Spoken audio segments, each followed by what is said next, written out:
Hello and welcome back to our Let's Talk About series. So this is going to be the final one before I return from my holidays in Fuerteventura.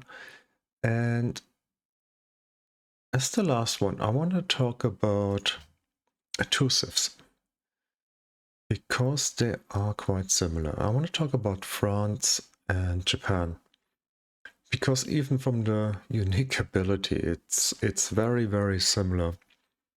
Let's have a look at those two. Napoleon, plus 10% combat strength for each subsequent attack against a single target during a turn. When you conquer a city, gain 50% progress towards great writer, artist, musician in the capital, and a temporary 40% culture and production in all cities, scaling with the conquered city's population. Okay,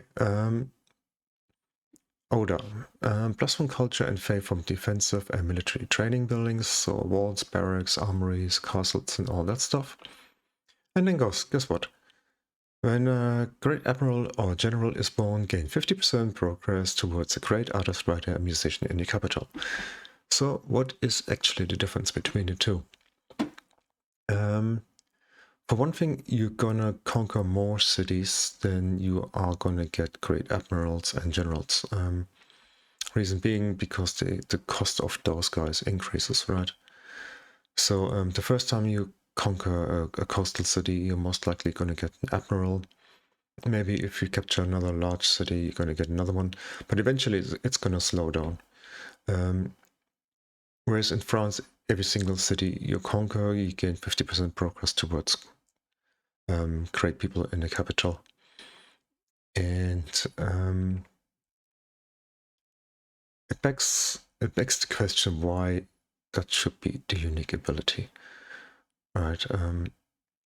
Because it's somewhat contradictory, right? Or maybe you could say it sort of invites you to experiment in how you go about playing the game. And I don't know if you guys, or some of you guys know, I know that you know, what Milae did in the France playthrough.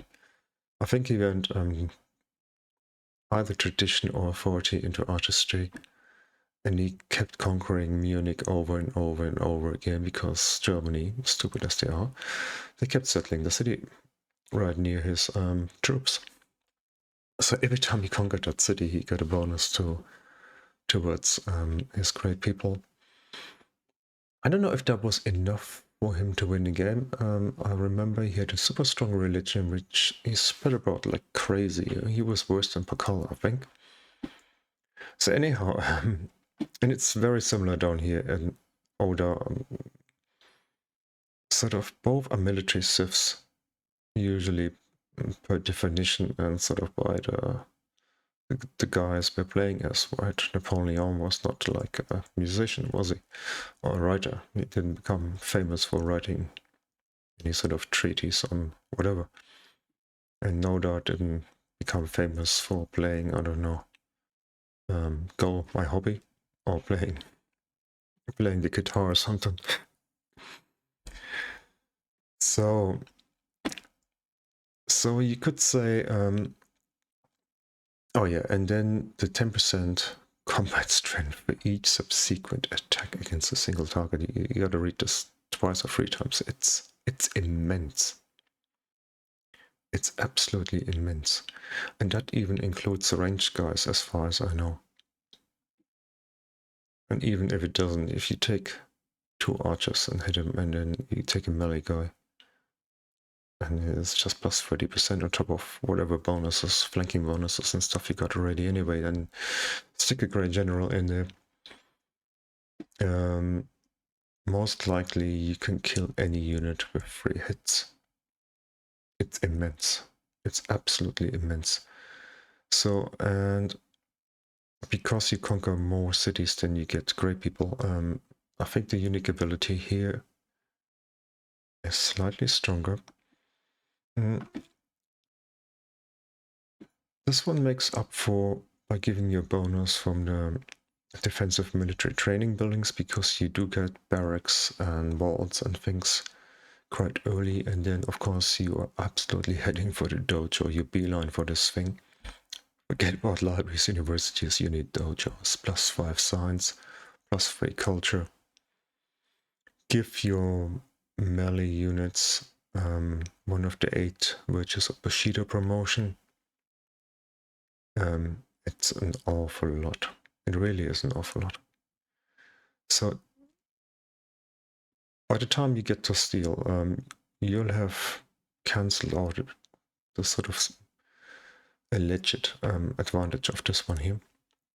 I think the dojo is better than anything. It's certainly better than the shuttle. The shuttle is sort of, it's teasing you, right? Because if you go military authority into whatever, the shuttle is not a thing.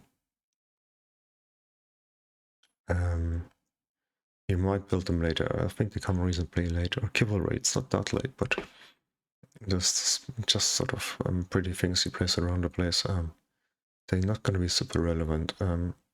Nothing in comparison to the dojo here.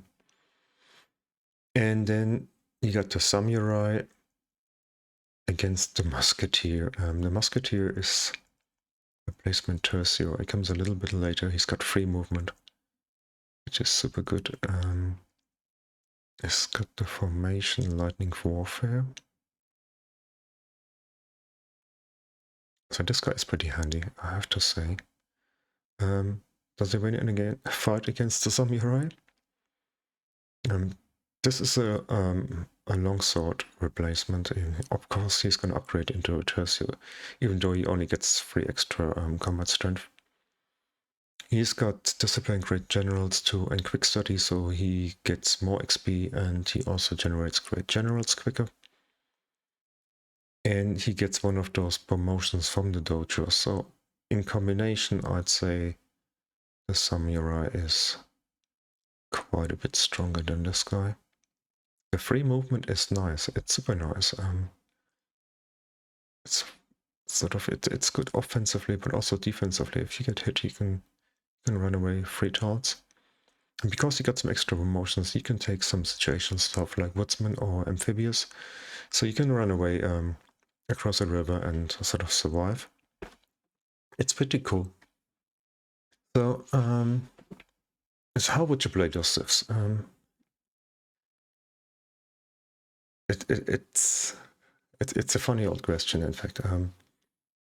Because both of them got this bonus to great people, you can do a combination of things. I think it's sort of teasing you into doing it. Like you could go tradition into authority. You could go authority into artistry.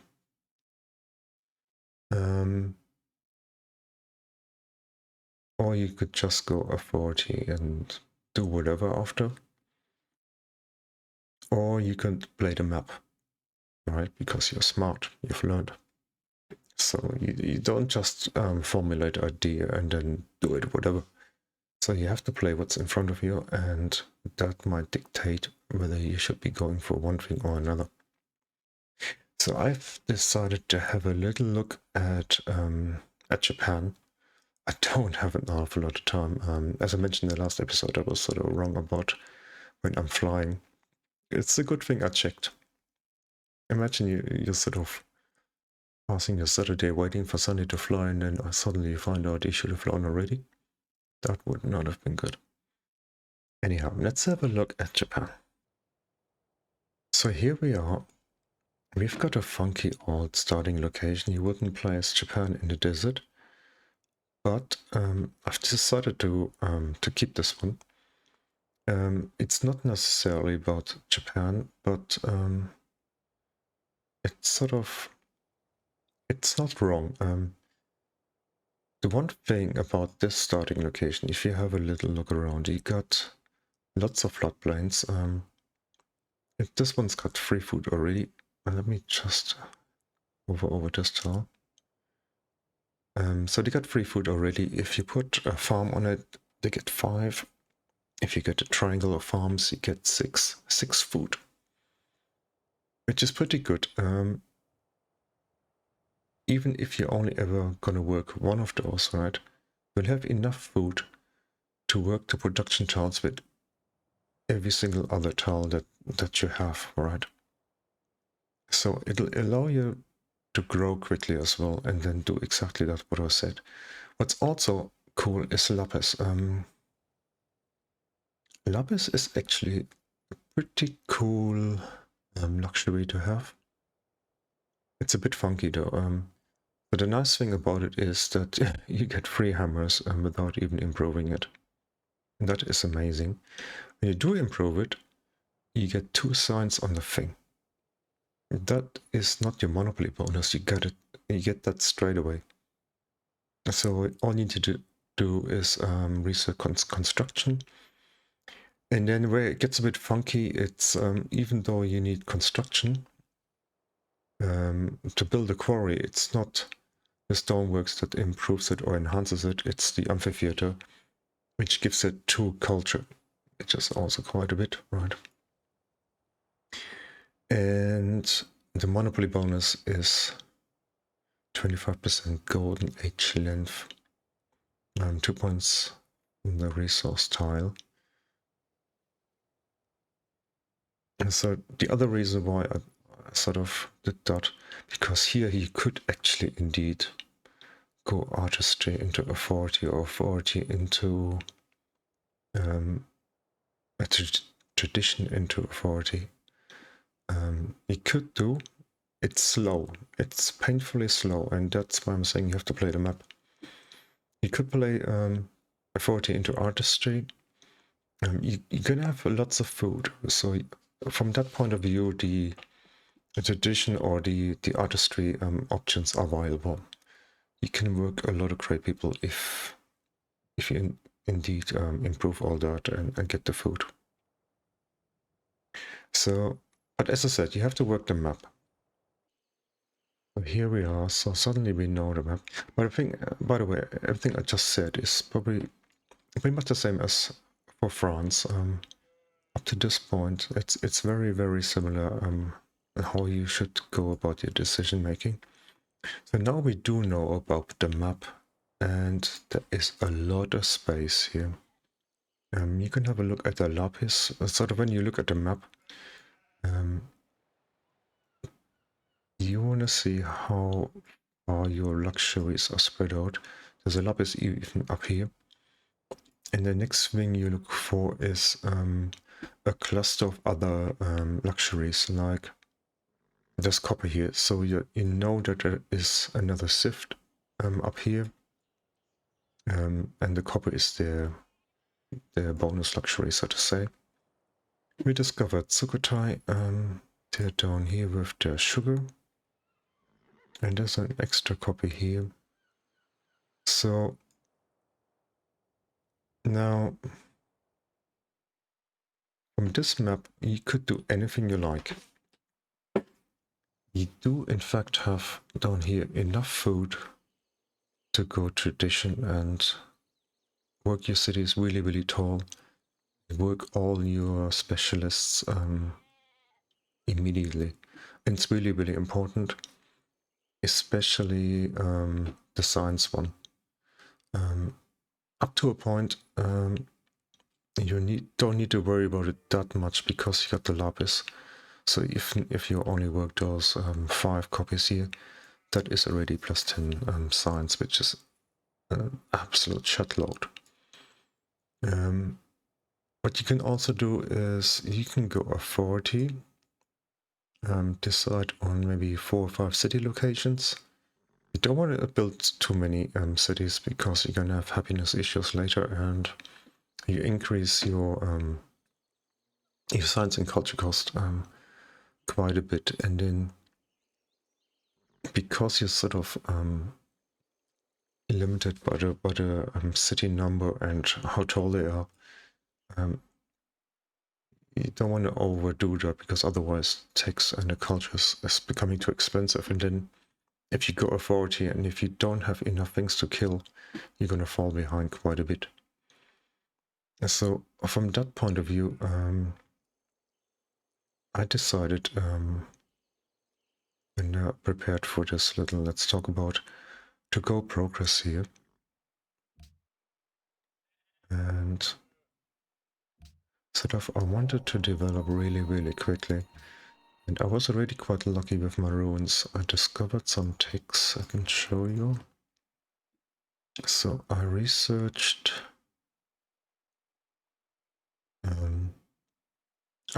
animal husbandry first, and pottery was second, and I think I've got the wheel and maybe even trapping for free, so that was pretty good. Which is why I get a a much bigger culture and bonus here, so I can take the second one immediately. So I take this one here.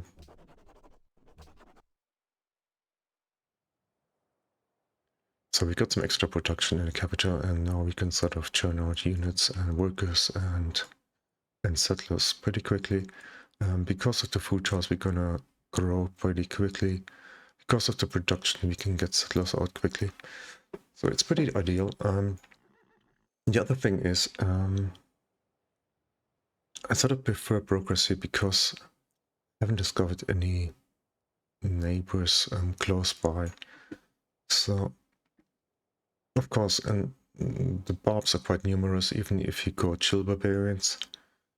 But sometimes you have to go quite far away, and it's not totally reliable. So that's why I went progress here. I want to spread out a little bit, develop quickly, and then get a lot of cities. Don't grow them all that tall. But when it comes down to it, I want to have enough production to get the dojos and the samurai out. So I think this is just 2 or 3 turns later. We get to choose our pantheon, and in this game there is a few options you can go for here. There is the, I always forget what it's called. It's the craftsman that's here. +1 faith on production from quarries and stoneworks. +1 culture and science, and 2 faith from the palace. So we're gonna have quite a few quarries. The only thing is, because the stoneworks doesn't enhance the lapis, we're not gonna build stoneworks in all the cities. We're gonna do it in this city here. And I don't know, over here there's one stone in the desert, but actually I made a mistake here. I'm gonna show you that in a second, and that's something you want to be aware of. Anyhow, what I decided here, because we are Japan and because we get the bonus from the defensive and the military training buildings, I decided to go to war. Because that makes that barracks really good. If we can get some early kills and a bit of culture, we're gonna get later, not now. Even now it's gonna be good, but later it's gonna be superb. Once you finish this one here and take a 4-day coda on that side. But even so, it makes the barracks pretty good. It's a little bit risky because for the same reason what I just said now, because at the moment you only get barbs to kill, right? So, but the production and the faith is just superb. And you get a science from the barracks, and then you get a bonus from our unique ability. So the barracks are pretty good. I think it's a pretty safe bet. You're gonna get a religion, and then depends on the number of barbs you can kill.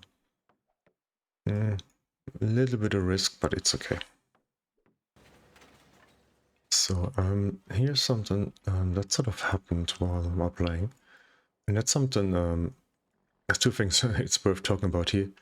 For one, if you get an opportunity like this, and if you got a little bit of experience, if you see a settler, usually, I mean, they told the AI now to guard the settlers, but there is still a bit of a glitch or a problem. I say the AI decided that this is the best tile, then even though they go over here, or I don't know where they come from. They might have come from that city. I don't know. So they were stacked, like, you know. But when I saw that, and I put my slinger here, and I would have put this one here if I could have, but just for the off chance that the AI decided to settle this spot, when it decides that, it splits. Right? So you as a human player, you'd say, oh, fucking hell, I know Michael, he's fucking aggressive, I'm not gonna do that.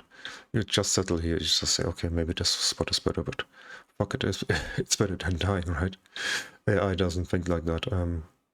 Fixated or decided in this spot, come over here, say ram face. This time I'm gonna troll you. We shall crush you! No, you're not. Oh, fuck you. I can't go there. So anyhow, bang, opportunity. Set him back quite a few turns. It's good.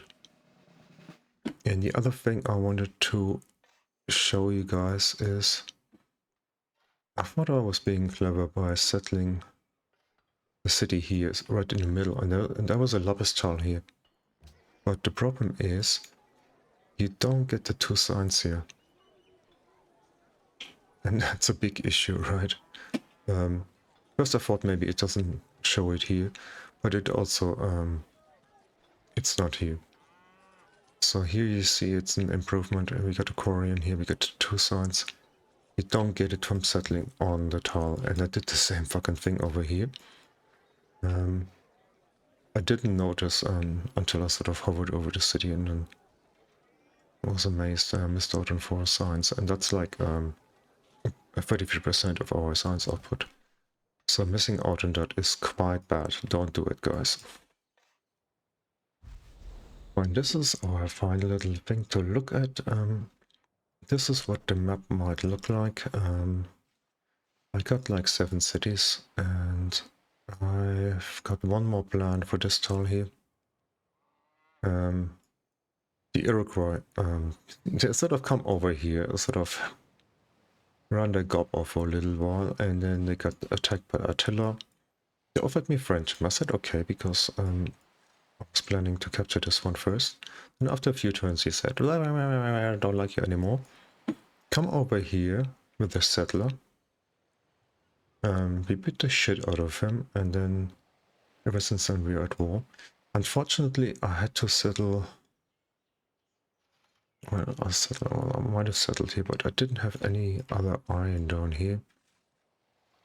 So I had to delay everything in my game just a little bit. But it didn't spread out like crazy, and sometimes you sort of go out, you want to define your frontiers. It's a strategy, it's another strategy to stay very tight like this. Let AI settle, because then you can pick off those cities one after the other. We've got our own little backyard here that is secure. We're friends with Alexander. We've got a joint war here against Trollface. And we just got a policy as well. We really need that. And in a way, it worked out fine. We just about finished progress. It's a little bit unfortunate. I got my religion reasonably late with that unfilm that I took. Can't remember when I found it, but in the end, the hero worship wasn't there anymore. So I took the Council of Elders because it was production and science in the capital, and it's something I badly needed because I built all by 1 settlers in the capital here. Anyhow, so then we got our samurai here. So that's the normal promotion: quick study, more XP, great generals. So twice as many points towards the great general. And discipline, 10% combat strength against all ranged attacks plus 10 hit points. And by the way, there's the Fountain of Youth. And I think doesn't our Pantheon melee units heal for 10 points after killing So it's all about healing and healing and healing and killing, and it's just absolutely nuts. And here, yeah, Siama was just a bit daft. They sent another settler over here. This time I let him live. And do that, and then out. And then the samurai is gonna come in a minute. We'll be on 25 minutes. Yeah, so it's the last episode, the last session. Maybe you can just play a turn. And there's like barbs everywhere. I even deleted the work. I had a real problem generating money in this game here. Yeah, so but the strategy now is clear. We've got a friend increase, which is cool because they got the hoplite. So the early unique unit, you don't want to fight him. Joint war, we're gonna wipe this guy off. And then we're gonna turn our attention to the city here. We're just gonna conquer and raise it, kill the partisans. And then by that time we're gonna have some XP. We're gonna move our samurai and some... It's gonna be trebuchets in a minute. And we're gonna move it against Ethiopia down here. And at the moment we're also friends with them. They don't know their luck yet. We're gonna kill them. Yeah, and we're just gonna carry on doing our city. So this this works out fine, I think. This is a surefire way to win the game, sort of without too many problems. Get your core 7 cities on progress, develop quickly. We've got the production now to churn out units. We got dojos queued up. If you play tradition, a tradition into artistry, then you sort of don't get any bonuses towards the military stuff. And you don't have as many units. It might still be okay. The samurais might be enough. Samurais are super strong, and I think with those guys you can conquer almost anyone. So it's yeah, we got heavy skirmishers already. Fine.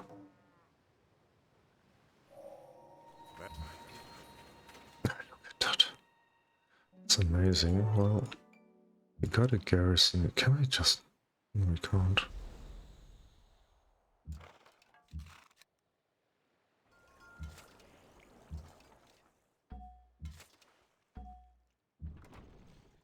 That wasn't... Yeah, it doesn't matter. We can shoot next turn here.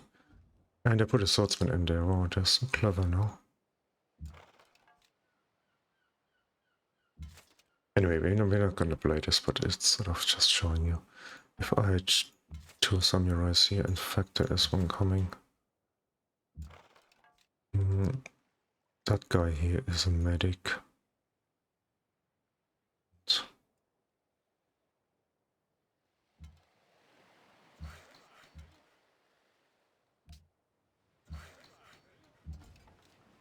That'll be enough to make him go away. So it's not like super well prepared. I sort of just brought this up to illustrate things a little bit. It's also sort of got the Teo colors coming in most cities now. We're still spreading our guys, missionaries around. I sort of also beeline for the steel here.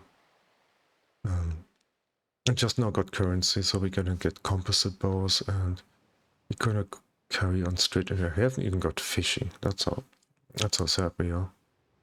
Not worried about knights.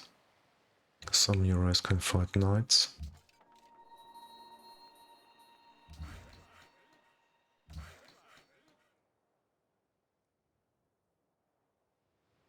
Could get some roads down there to Ethiopia already.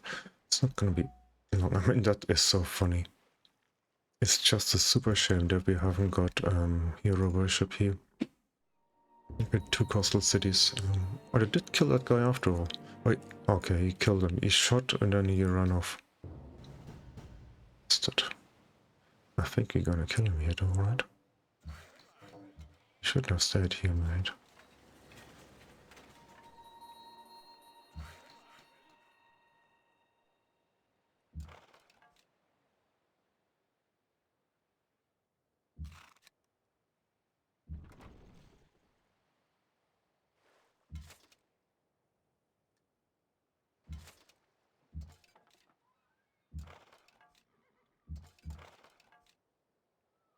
Yeah, so that city would be toast.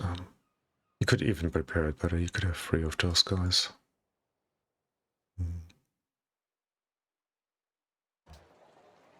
I've got the armory. I've got the dojo in here now. I might have actually got done that and you can come with some samurais. Anyhow, so play the map, guys. If he got less space and more neighbors, I would have gone authority. If he got loads of space like this, you can go authority and also let that happen, that they creep in on you and then pick them off. But it might be a bit slow.